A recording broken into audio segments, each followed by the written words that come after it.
The second part of our Organic Search KPIs is to turn these scorecard metrics into an annual time chart. The first thing we'll do is add a chart. I like to use the smoothed line series chart. You could use the regular timeline chart if you prefer. Our data source is site impressions. Our dimension is date, but right now you can see that it's measuring by day.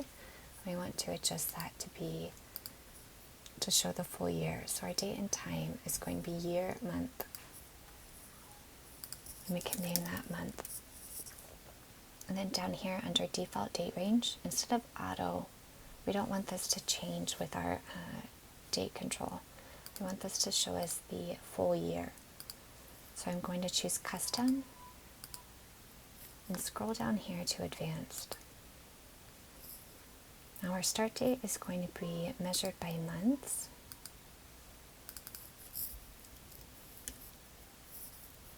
To the last probably 13 months.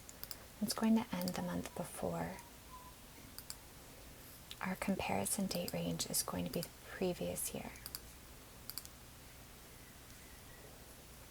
Now our metrics, our first metric, I like to start with clicks. And we're going to slide this optional metric bar and add impressions and add average position. I am going to show you a styling element with this too.